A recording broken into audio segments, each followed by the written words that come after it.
Ya, ini sesi terakhir dari substitusi ya. Nanti kita akan lanjutkan ke eliminasi setelah ini. Hal terakhir yang harus diperhatikan adalah efek pelarut. Jadi, pelarut itu terbagi menjadi dua jenis, yaitu adalah pelarut protik dan juga pelarut aprotik. Gitu.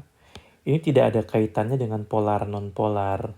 Jadi yang disebut sebagai protik, dia mampu membentuk ikatan hidrogen di antara sesama pelarutnya atau di antara pelarut dengan substratnya. Nah, dikatakan aprotik itu ketika dia tidak dapat membentuk ikatan hidrogen. Contoh pelarut protik itu air dan juga etanol, metanol, dan alkohol-alkohol lainnya. Nah, contoh pelarut aprotik seperti aseton, DMSO, dan lain-lain lah. Gitu. Jadi, sedikit mengulang tentang ikatan hidrogen. Ikatan hidrogen itu adalah ikatan yang terjadi antara H dengan O yang berikatan pada H. Jadi syaratnya harus seperti ini. H dengan O yang berikatan pada H. Entah itu O, entah itu F, atau entah itu N, tapi dia harus berikatan dengan H juga. Jadi kalau misalkan si O dan H itu berikatan, tapi O-nya tidak berikatan pada H lagi, maka tidak dapat dikatakan sebagai ikatan hidrogen. Contoh di sini ada H dari air, lalu kita bikin aseton di sini kan. Nah, apakah ini ikatan hidrogen? Jawabannya bukan. Karena O-nya tidak mengikat H di sini.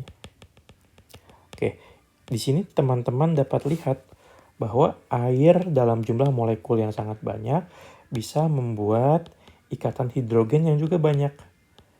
Nah, ikatan-ikatan ini tentu saja nantinya akan berperan sebagai pengikat atau berfungsi sebagai pengurung. Jadi kalau misalnya kita taruh satu molekul di sini, maka molekul ini akan terkurung oleh pelarut air ini. Sehingga molekul ini susah untuk bisa bergerak secara bebas. Ini susah.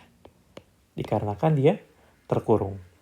Dampaknya apa? Dampaknya adalah ketika pelarut protik ini dia berhasil melarutkan nukleofil, maka nukleofil ini akan terpenjara di dalam molekul air, di dalam pelarut protik. Dia nggak bisa kemana-mana. Kenapa? Karena si pelarutnya itu, dia saling mengikat satu sama lain membentuk ikatan hidrogen. Yang gimana kita tahu ikatan hidrogen itu ikatan yang sangat kuat dari keluarga ikatan intermolekul. Gitu. Kan kita mengetahui bahwa nukleofil ini kerjaannya adalah menyerang kan? Nukleofil, misalnya dia bertemu dengan substrat seperti ini. Nah, ini kan dia berperannya itu langsung menyerang ke sini kan? Artinya nukleofil perlu bergerak. Lalu apa yang terjadi jika nukleofil ini dihalangi oleh air-air? Maka dia sulit bergerak, artinya kekuatannya di nerve gitu, dikurangi.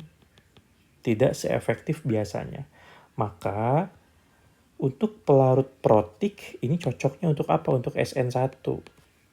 Itu bukan SN2, karena SN2 akan dikurangi efektivitasnya karena nukleofilnya susah untuk bergerak.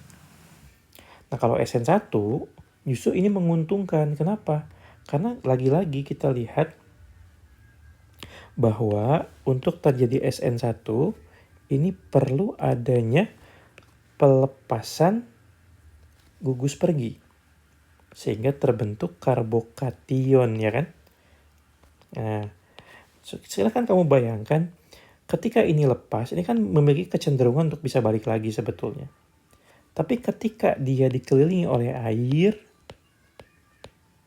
atau alkohol gitu, pelarut protik, maka potensi agar dia bisa balik lagi menjadi berkurang. Kenapa menjadi berkurang? Ya dikarenakan si gugus perginya terjebak. Dia nggak bisa balik lagi. Terhalangi. Sama seperti nukleofil tadi, dia terhalangi.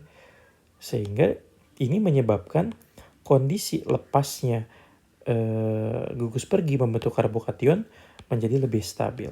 Dan ini baik tentu saja bagi reaksi SN1.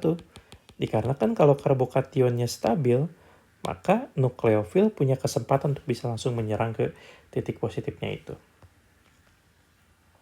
Dapat dipahami ya, jadi untuk pelarut protik dia cenderung SN1. Nah, kalau pelarut aprotik, contohnya misalnya di sini aseton saya gambarkan, dia nggak bisa membentuk ikatan hidrogen. Kalaupun dia bisa membentuk ikatan di sini, itu bukan hidrogen, tapi ikatannya adalah ikatan dipol-dipol, yang mana cenderung lebih lemah dibandingkan ikatan hidrogen. Jadi misalnya seperti ini. Memang nukleofil terpenjara oleh pelarut aseton. Tapi asetonnya kan tidak saling membuat ikatan hidrogen. Dia tidak saling membuat ikatan yang sangat kuat. Jadi nukleofil itu walaupun dia larut, dia tidak dikekang, tidak terpenjara, tidak terkurung. Sehingga nukleofil masih bisa bergerak bebas untuk menyerang substrat. Gitu. Jadi ini justru lebih menguntungkan menggunakan pelarut aprotik jika kita ingin melakukan mekanisme SN2. Dan sangat tidak menguntungkan pelarut aprotik itu untuk SN1. Dikarenakan kalau dia pelarut aprotik, itu kan dia tidak mengurung mereka secara baik, sehingga memudahkan mereka untuk bisa balikan lagi ke situ. Ya bahasanya seperti itulah. Silahkan dibayangkan saja. Jadi efek pelarut sangat berpengaruh bagi mekanisme.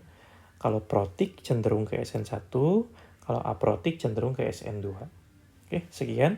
Silakan dipahami kembali, didalami. Nanti kita lanjutkan di pertemuan berikutnya.